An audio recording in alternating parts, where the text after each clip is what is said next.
हमारे माननीय प्रधानमंत्री श्री नरेंद्र मोदी जी के कुशल नेतृत्व में चौड़ी national highway, expressway, elevated corridor, multi modal hub, पुल और टनल एक नए भारत की पहचान बन रहे हैं, जिससे ईज ऑफ लिविंग और ईज ऑफ डूइंग बिजनेस में काफी सुधार आया है।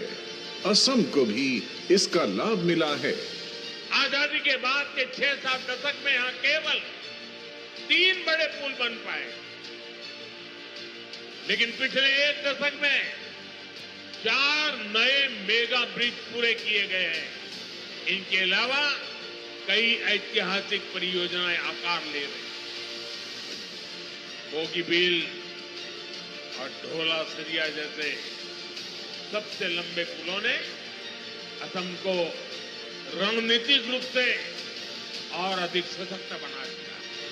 असम के विकास को और गति देने के लिए आज माननीय प्रधानमंत्री जी 6,957 करोड़ रुपए की 4 लेन काजीरंगा एलिवेटेड कॉरिडोर परियोजना का भूमि पूजन कर रहे हैं। इस प्रोजेक्ट में काजीरंगा नेशनल पार्क में वन्य जीवों की सुरक्षित आवाजाही के लिए करीब 35 किलोमीटर का wild life friendly elevated corridor बनाया जाएगा। इस ऐतिहासिक अवसंरचना से गुवाहाटी, काजीरंगा और नुमालीगढ़ के बीच यात्रा समय में काफी कमी आएगी। Elevated corridor between the Kaziranga and Bokakhat. This will save wildlife because of road accidents during the flood. It will also reduce the distance between Upper Assam and Lower Assam by 1 hour. ऊपरी असम विशेष रूप से डिब्रूगढ़, तिनसुकिया से बेहतर connectivity मिलेगी। प्रमुख तीर्थ और पर्यटन स्थलों जैसे बाबा थान मंदिर, महामृत्युंजय मंदिर और काकोचांग वाटरफॉल तक पहुंच आसान होगी, जिससे तीर्थाटन और पर्यटन को बढ़ावा मिलेगा। यहाँ के कृषि उत्पाद जैसे कि चाय, अदरक, हल्दी और जैविक सब्जियों को इन मंडियों तक पहुँच मिलेगी। नुमालीगढ़ रिफाइनरी और आसपास के औद्योगिक क्षेत्रों तक तेज और सुगम पहुंच मिलेगी, जिससे व्यापार, वाणिज्य एवं रोजगार के क्षेत्र में अभूतपूर्व विकास होगा। हस्तशिल्प, ऊनी वस्त्र, बांस के उत्पाद की बिक्री में वृद्धि होगी। रोजगार के नए आयाम खोलेंगे और पूरे क्षेत्र में सामाजिक आर्थिक समृद्धि आएगी। हमारे माननीय प्रधानमंत्री जी के नेतृत्व में असम की डबल इंजन सरकार अमृत काल में असम को देश का अग्रणी आर्थिक और वाणिज्यिक केंद्र बनाने की दिशा में तेजी से अग्रसर है। करतल ध्वनि से हम माननीय प्रधानमंत्री जी का सहृदय आभार व्यक्त करते हैं। अब मैं पुनः परम आदरणीय प्रधानमंत्री जी से अनुरोध करती हूँ कि वे डिब्रूगढ़ से गोमती नगर, लखनऊ और गुवाहाटी कामाख्या से रोहतक जोड़ने वाले 2 नवीन अमृत भारत एक्सप्रेस ट्रेनों को हरी झंडी दिखाकर उनका शुभारंभ करें और रेल संपर्क के एक नए युग का प्रशस्तीकरण करने की कृपा करें।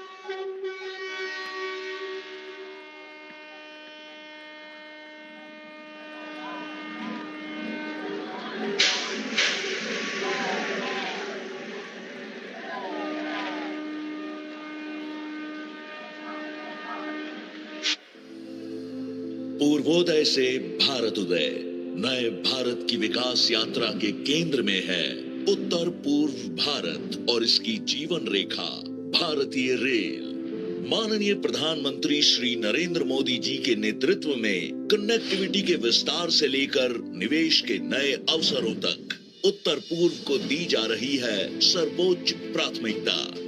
और अष्टलक्ष्मी का एक अहम और गौरवशाली घटक असम आज विकास की इस नई यात्रा में एक निर्णायक भूमिका निभा रहा है। आज असम और पूरा नॉर्थ ईस्ट भारत के विकास का नया प्रवेश द्वार बन रहा है। मल्टी मॉडल कनेक्टिविटी के संकल्प ने इस क्षेत्र की दिशा और इसकी दशा दोनों बदली है। रेलवे कनेक्टिविटी में भी एक क्रांतिकारी बदलाव आया है।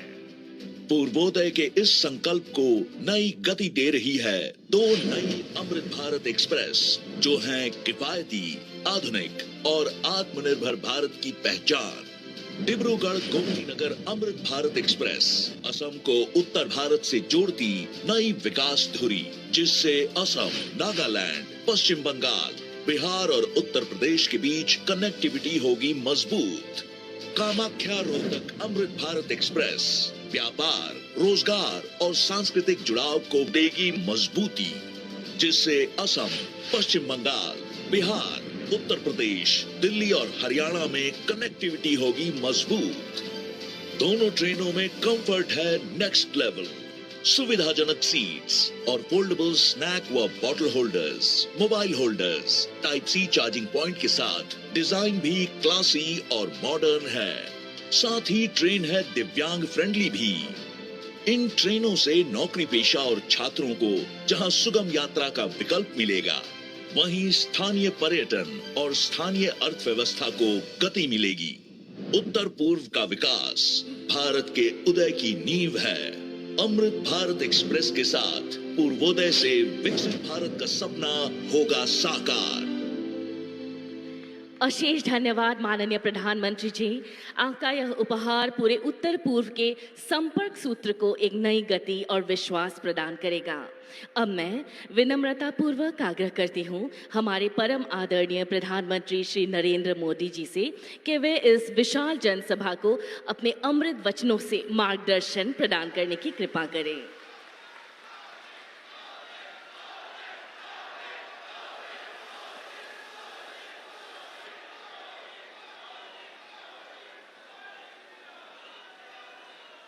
অসমৰ প্ৰকৃতি প্ৰেমী ৰাইজলৈ আন্তৰিক প্ৰণাম।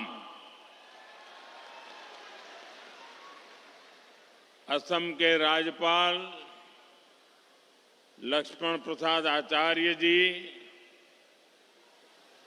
यहाँ के लोकप्रिय मुख्यमंत्री हिमंता बिस्वा शर्मा जी, केंद्र में मेरे सहयोगी सर्बानंद सोनोवाल जी, पवित्रा मार्गरीटा जी, असम के मंत्री अतुल बोरा जी, चरण बोरो जी,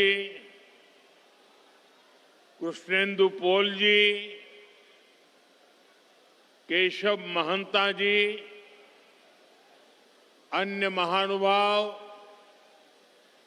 और असम के मेरे प्यारे भाई और बहनों, मौसम ठंडा है, गांव दूर दूर है, उसके बावजूद भी जहां जहां मेरी नजर पहुंच रही है, लोग ही लोग नजर आ रहे हैं।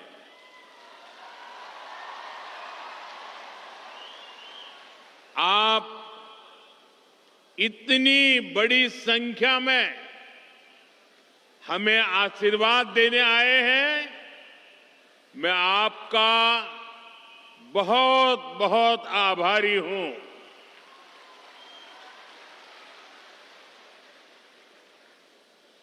आज फिर काजीरंगा आने का सौभाग्य मिला है। स्वाभाविक है, मुझे अपनी पिछली यात्रा याद आना बहुत स्वाभाविक है। 2 वर्ष पहले काजीरंगा में बिताए गए पल मेरे जीवन के बहुत खास अनुभवों में शामिल है। मुझे काजीरंगा नेशनल पार्क में रात्रि विश्राम करने का अवसर मिला था और अगली सुबह एलिफेंट सफारी के दौरान मैंने इस क्षेत्र की सुंदरता को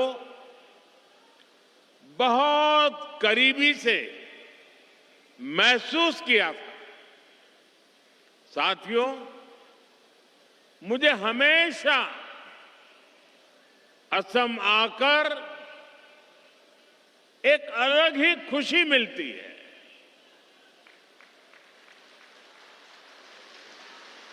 ये धरती वीरों की धरती है। हर क्षेत्र में अपनी प्रतिभा दिखाने वाले बेटे बेटियों की धरती है। कल ही मैं गुवाहाटी में बागुरुम्बा दहौ के कार्यक्रम में शामिल हुआ था। वहां हमारी बोडो समुदाय की बेटियों ने बागुरुम्बा की प्रस्तुति देकर नया रिकॉर्ड बनाया। बागुरुम्बा की ऐसी अद्भुत प्रस्तुति 10,000 से अधिक कलाकारों की ऊर्जा, खाम की थाप, सिफुंग की धून, उन मनोरम पलों ने हर किसी को मंत्र मुग्ध कर दिया। बागुरुम्बा की अनुभूति आंखों से होकर दिल में उतरती रही। असम के हमारे कलाकारों ने वाकई कमाल कर दिया। उनका परिश्रम, उनकी तैयारी, उनका तालमेल, सब कुछ बहुत अद्भुत रहा। मैं बागुरुम्बा दहौ के में शामिल सभी कलाकारों को आज फिर से एक बार बहुत बहुत बधाई दूंगा। और मैं देश भर के सोशल मीडिया इन्फ्लुएंसर को भी बधाई देता हूं। मैं कल से देख रहा हूं कि इस बोडो परंपरा का उत्तम नृत्य सोशल मीडिया पे छाया हुआ है। मुझे पूरा विश्वास है देश और दुनिया के लोग कला और संस्कृति के भारत के नजरिए को, उसकी ताकत को पहचानेंगे और इस काम को बढ़ाने वाले सभी सोशल इन्फ्लुएंसर भी बधाई के पात्र हैं। मीडिया के मित्रों के लिए वो कल का शाम का समय जरा बहुत पैक रहता है, लेकिन आज सुबह से कई टीवी मीडिया वालों ने भी इस कार्यक्रम का पुनः प्रसारण शुरू कर दिया है। आप कल्पना कर सकते हैं ये कार्यक्रम कितना भव्य रहा होगा। साथियों, पिछले वर्ष मैं जुमरई महोत्सव में भी शामिल हुआ था। इस बार मुझे माघ बिहू के अवसर पर आने का मौका मिला है। एक महीने पहले मैं विकास परियोजनाओं के लिए यहां आया था। गुवाहाटी में लोकप्रिय गोपीनाथ बरदोलोई इंटरनेशनल एयरपोर्ट का विस्तार हुआ है। मैंने उसकी नई टर्मिनल बिल्डिंग का उद्घाटन किया था। साथ ही नाम रूप में अमोनिया यूरिया कॉम्प्लेक्स की आधारशिला रखी थी। ऐसे सभी अवसरों ने भाजपा सरकार के विकास भी विरासत भी इस मंत्र को और मजबूत किया है। यहां कुछ बंधु चित्र लेकर के आए हैं और ऐसे खड़े हैं, थक जाएंगे। आप भेज दीजिए, मैं ले लूंगा। आप आगे कलेक्ट करवा लीजिए। एसपीजी के लोग, ऐसे जो लोग चित्र लेकर आए हैं उनसे ले। अगर पीछे आपका आता पता लिखा होगा तो मेरी चिट्ठी जरूर आएगी। इधर भी, इस तरफ भी कोई नौजवान लंबे अरसे से कंधे पे कंधा खड़ा करके खड़ा है। मैं आप सब कलाकारों का धन्यवाद करता हूं। आपके प्यार के लिए, आपकी इस भावना के लिए मैं आपका आदर करता हूं।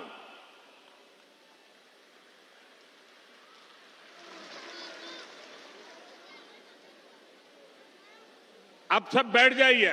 जो यहां भी है वो ले लीजिए भाई, उनको परेशान मत कीजिए। साथियों,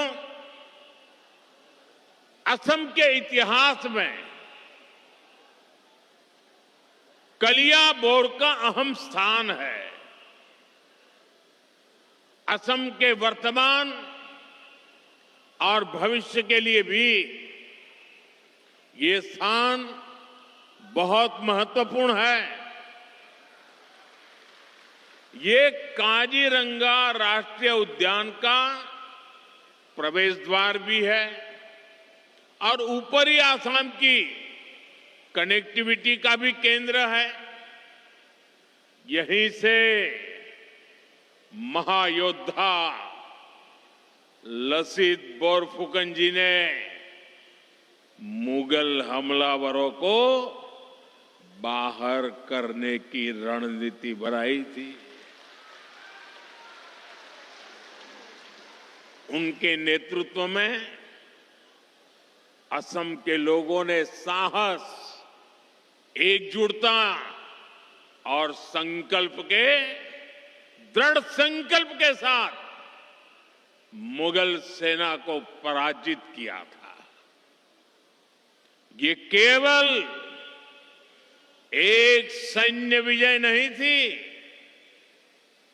ये असम के स्वाभिमान और आत्मविश्वास का जयघोष था। अतीत में यहां से पूरे पश्चिमी असम की जिम्मेदारियां संभाली जाती थी। अहोम शासन के समय से कलियाबोर का रणनीतिक महत्व रहा है। मुझे खुशी है कि भाजपा सरकार में अब ये क्षेत्र कनेक्टिविटी और विकास का अहम केंद्र बन रहा है। साथियों, आज बीजेपी पूरे देश में लोगों की पहली पसंद बन गई है।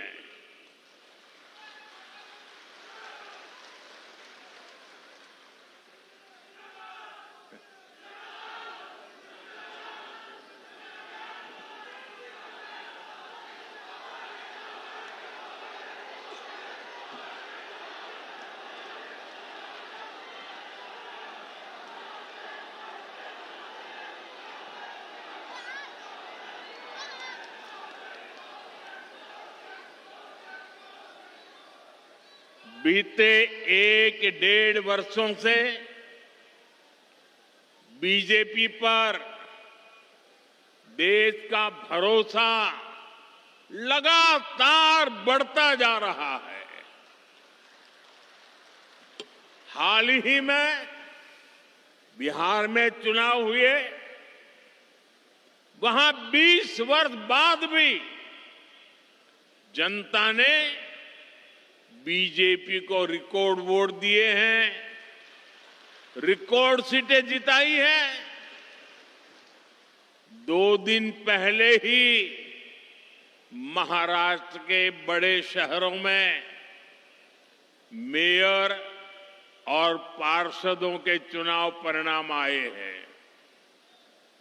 मुंबई, जो दुनिया के सबसे बड़े निगमों से एक है, वहां की जनता ने पहली बार बीजेपी को रिकॉर्ड जनादेश दिया।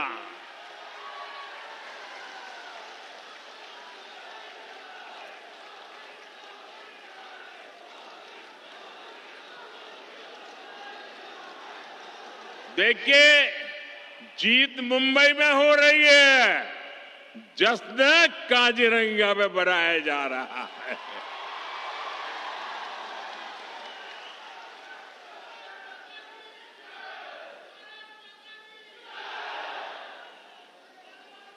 महाराष्ट्र के अधिकतर शहरों की जनता ने बीजेपी को सेवा का अवसर दिया है। साथियों, इससे पहले दूर सुदूर दक्षिण में केरला की जनता ने बीजेपी को बहुत बड़ा समर्थन दिया है। वहां पहली बार बीजेपी का मेयर बना है। केरला की राजधानी तिरुवनंतपुरम में आज बीजेपी सेवा कर रही है। साथियों, बीते कुछ समय में जितने भी चुनाव परिणाम आए हैं, उनका जनादेश स्पष्ट है। देश का वोटर आज गुड गवर्नेंस चाहता है, विकास चाहता है। वो विकास और विरासत दोनों पर फोकस करता है। इसलिए वो बीजेपी को पसंद करता है।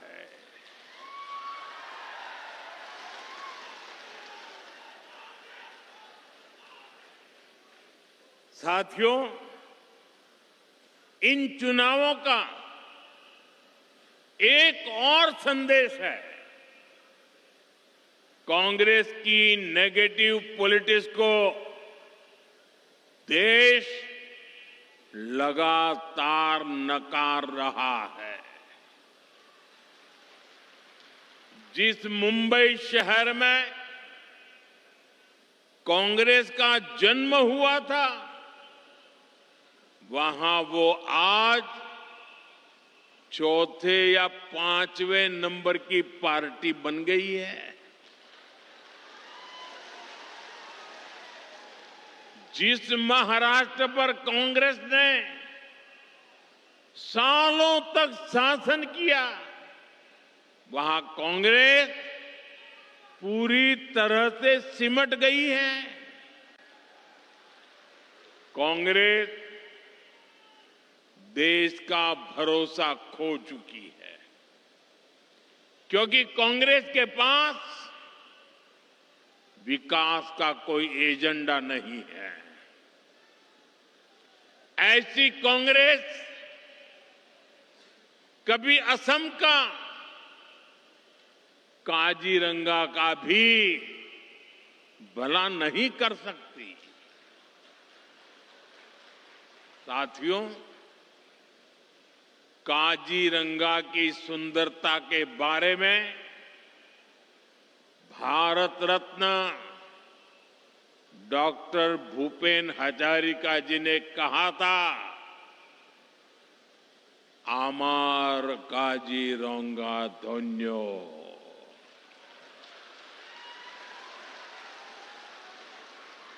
प्रकृति दुनिया कुलात खेली, आमार मोर होल पुण्यो।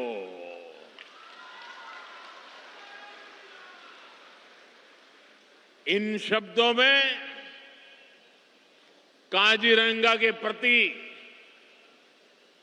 प्रेम की भावना है, साथ ही इनमें असमिया लोगों के प्रकृति से स्नेह की अभिव्यक्ति भी है। काजीरंगा केवल एक नेशनल पार्क नहीं है, काजीरंगा तो असम की आत्मा है, आत्मा।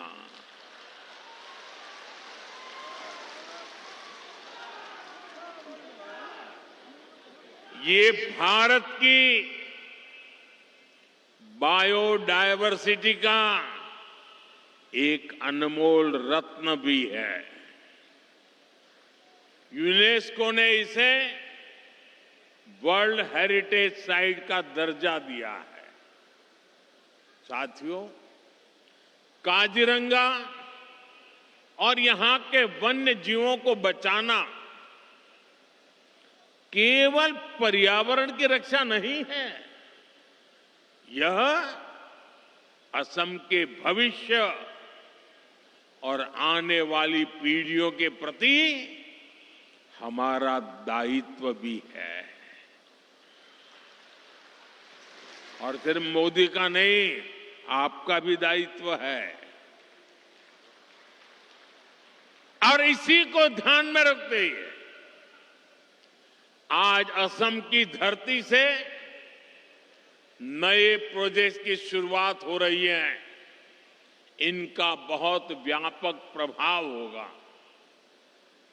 मैं इन प्रोजेक्ट के लिए आपको बहुत बहुत बधाई देता हूं। साथियों, काजीरंगा एक सींग वाले राइनो का घर है। हर साल बाढ़ के समय जब ब्रह्मपुत्र का जल स्तर बढ़ता है, तब यही सबसे बड़ी चुनौती सामने आती है। तब वह वन्य जीव ऊंचे इलाकों की तलाश में निकलते हैं। इसी रास्ते में उन्हें नेशनल हाईवे पार करना पड़ता है। ऐसे समय में राइनो, हाथी और हिरण सड़क के किनारे फंस जाते हैं। हमारा प्रयास है कि सड़क भी चलती रहे और जंगल भी सुरक्षित रहे। इसी विजन के तहत कलियाबोर से नुमालीगढ़ तक लगभग 90 किलोमीटर लंबा कॉरिडोर तैयार किया जा रहा है। इस पर लगभग 7,000 करोड़ रुपए खर्च किए जाएंगे। इसमें लगभग 35 किलोमीटर लंबा एलिवेटेड वन्य जीव कॉरिडोर भी बनाया जाएगा। यहां गाड़ियां ऊपर से गुजरेगी और नीचे वन्य जीवों की आवाजाही बिना किसी बाधा के बनी रहेगी। एक सींग वाला राइनो हो, हाथी हो या बाघ, इनके पारंपरिक मूवमेंट रूट्स को ध्यान में रखकर डिजाइन को तैयार किया गया है। साथियों, ये कॉरिडोर ऊपरी असम और अरुणाचल प्रदेश की कनेक्टिविटी को भी बेहतर बनाएगा। काजीरंगा एलिवेटेड कॉरिडोर और नई रेल सेवाओं से असम के लोगों के लिए नई संभावनाएं तैयार होगी। मैं असम की जनता और देशवासियों को इन महत्वपूर्ण परियोजनाओं के लिए बधाई देता हूं। साथियों, जब प्रकृति सुरक्षित होती है तो उसके साथ अवसर भी पैदा होते हैं। पिछले कुछ वर्षों में काजीरंगा में पर्यटकों की संख्या में लगातार बढ़ोतरी हुई है। होम स्टे, गाइड सेवाएं, परिवहन, हस्तशिल्प और छोटे व्यवसायों के माध्यम से स्थानीय युवाओं को आय के नए साधन मिले हैं। साथियों, आज मैं असम के आप लोगों की, यहां की सरकार की एक और बात के लिए खास तौर पर तारीफ करूंगा। एक समय था जब काजीरंगा में राइनो के शिकार की घटनाएं असम की सबसे बड़ी चिंता बन चुकी थी। 2013 और 14 में एक सींग वाले दर्जनों राइनो मारे गए। भाजपा सरकार ने तय किया था कि हम ये नहीं चलने देंगे। अब ऐसा नहीं चलेगा। हमने इसके बाद सुरक्षा व्यवस्था को नए सिरे से मजबूत किया। वन विभाग को आधुनिक संसाधन मिले, निगरानी तंत्र सशक्त हुआ, वन दुर्गा के रूप में महिलाओं की भागीदारी बढ़ाई गई। इसका सुखद परिणाम भी सामने आया। 2025 में राइनो के शिकार की एक भी घटना सामने नहीं आई है और इसलिए आप सब और सरकार, हर कोई बधाई के पात्र है। ये भाजपा सरकार की राजनीतिक इच्छा शक्ति और असम के लोगों के प्रयास से संभव हुआ है। साथियों, लंबे समय तक एक सोच ये बनी रही कि प्रकृति और प्रगति एक दूसरे के विपरीत है। कहा जाता था कि ये दोनों साथ नहीं चल सकते, लेकिन आज भारत दुनिया को दिखा रहा है कि ये दोनों साथ साथ आगे बढ़ सकते हैं। इकोनॉमी भी, इकोलॉजी भी। पिछले एक दशक में देश में जंगलों और पेड़ों का कवरेज बढ़ा है। लोगों ने एक पेड़ मां के नाम अभियान में बढ़ चढ़कर हिस्सा लिया है। इस अभियान के तहत अब तक 260 करोड़ से अधिक पेड़ लगाए जा चुके हैं। 2014 के बाद देश में टाइगर और एलिफेंट रिजर्व की संख्या बढ़ गई है। प्रोटेक्टेड एरिया और कम्युनिटी एरिया में भी बड़ा विस्तार हुआ। जो चीते भारत से लंबे समय पहले विलुप्त हो गए थे, उन्हें अब वापस लाया गया है। आज चीता लोगों के लिए एक नया आकर्षण बन गया है। हम वेटलैंड कंजर्वेशन पर भी लगातार काम कर रहे हैं। आज भारत एशिया का सबसे बड़ा रामसर नेटवर्क बन चुका है। रामसर साइट्स की संख्या में उसके हिसाब से भारत दुनिया में तीसरे स्थान पर है। अब हमारा असम भी दुनिया को दिखा रहा है कि कैसे विकास के साथ साथ हम अपनी विरासत को भी संभाल सकते हैं, प्रकृति की भी रक्षा कर सकते हैं। साथियों, नॉर्थ ईस्ट की सबसे बड़ी पीड़ा हमेशा दूरी की रही। दूरी दिलों की, दूरी स्थानों की। दशकों तक यहां के लोगों के महसूस होता रहा कि देश का विकास कहीं और हो रहा है और वे पीछे छूट रहे हैं। इसका असर केवल अर्थव्यवस्था पर नहीं पड़ा, बल्कि भरोसे पर भी पड़ा। इस भावना को बदलने का काम भाजपा ने किया।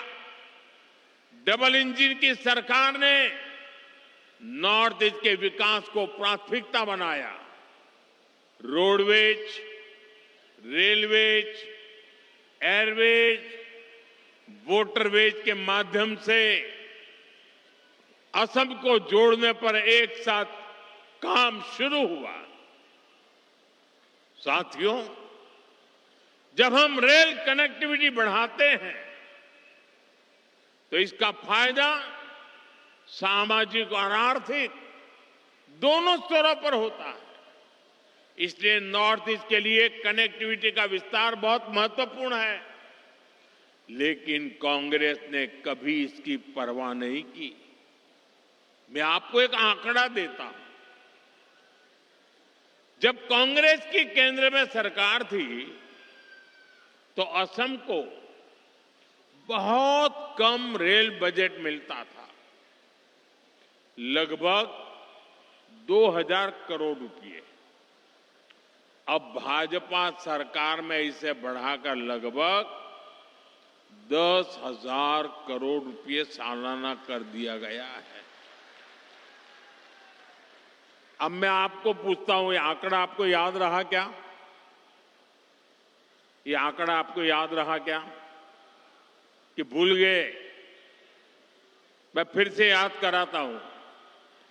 कांग्रेस के जमाने में असम को रेलवे के लिए 2000 करोड़ रुपया मिलता था। कितना? सबके सब बोलिए, कितना मिलता था? कितना मिलता था? कितना मिलता था?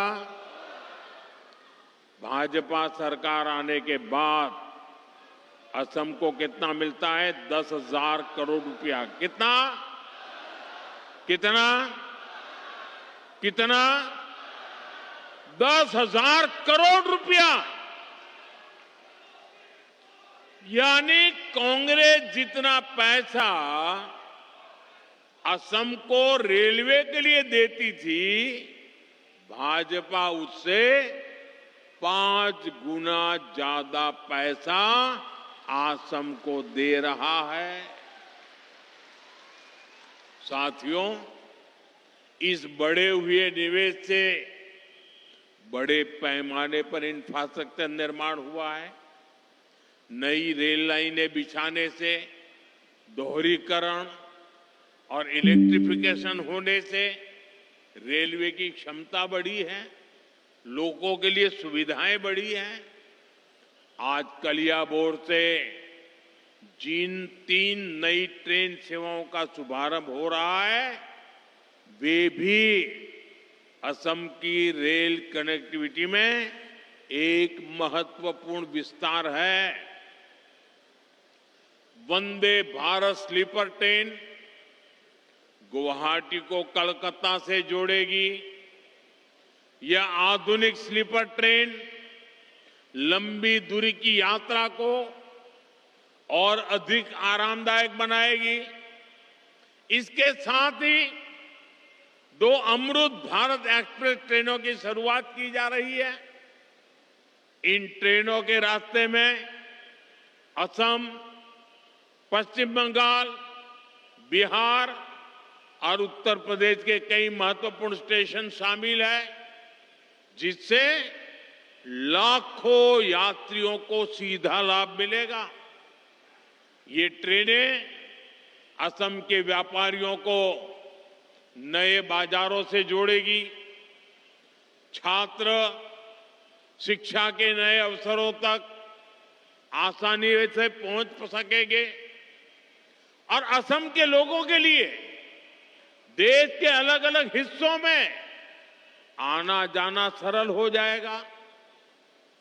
कनेक्टिविटी का विस्तार भरोसा पैदा करता है कि नॉर्थ ईस्ट अब विकास के हाशिए पर नहीं है। नॉर्थ ईस्ट अब दूर नहीं रहा।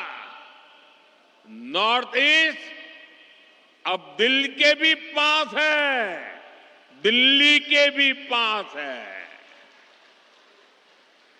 साथियों, आज आपके बीच असम के सामने मौजूद एक बड़ी चुनौती की भी चर्चा आवश्यक है।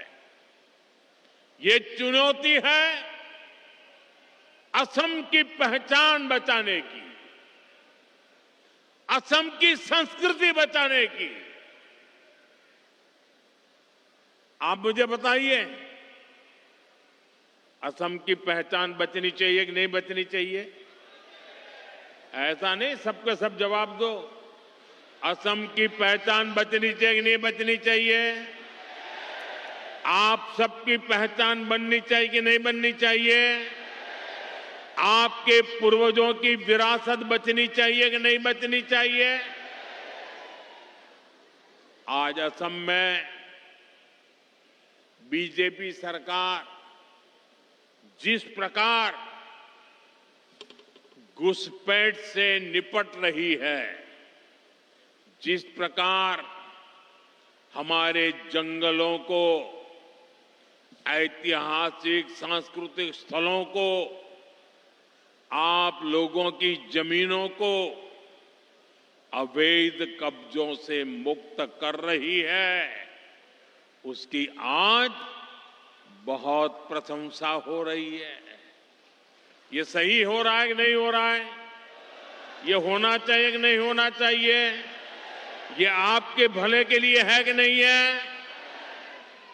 लेकिन आप जरा ये भी सोचिए साथियों कि कांग्रेस ने असम के साथ क्या किया।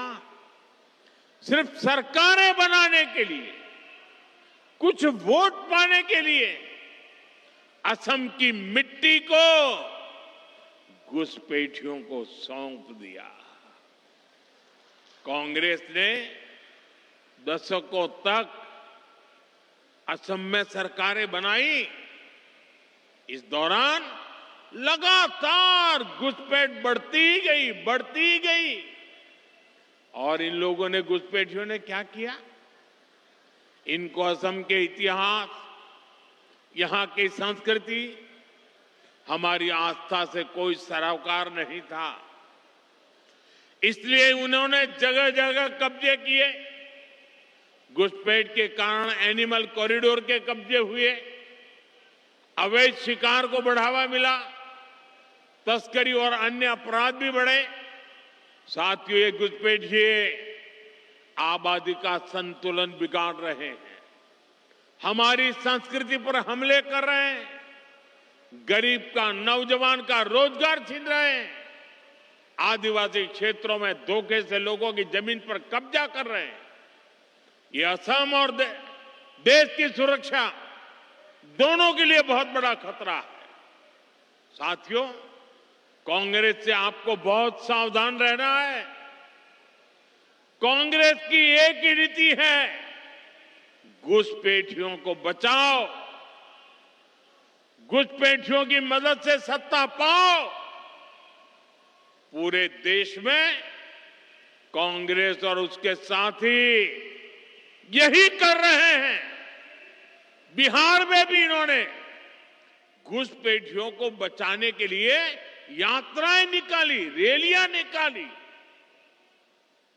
लेकिन बिहार की जनता ने कांग्रेस का सुपड़ा साफ कर दिया। अब असम की जनता की बारी है। मुझे विश्वास है असम की धरती से भी कांग्रेस को करारा जवाब मिलेगा। साथियों, असम का विकास पूरे नॉर्थ ईस्ट के विकास के लिए नए दरवाजे खोल रहा है। असम एक्ट ईस्ट पॉलिसी को दिशा दे रहा है। जब असम आगे बढ़ता है तो नॉर्थ ईस्ट आगे बढ़ता है। जब नॉर्थ ईस्ट आगे बढ़ता है तो हिंदुस्तान आगे बढ़ता है।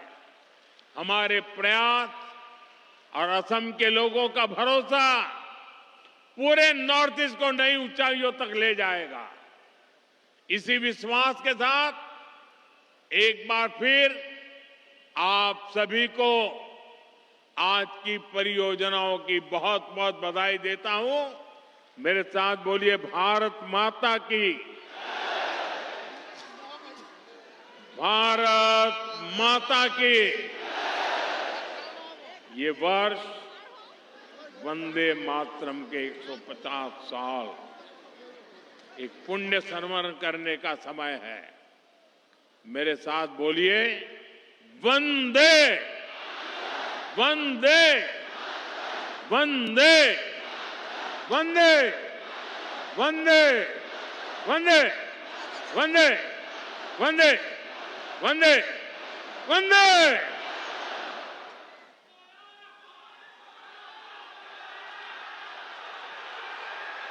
कोटि कोटि धन्यवाद परम आदरणीय प्रधानमंत्री जी।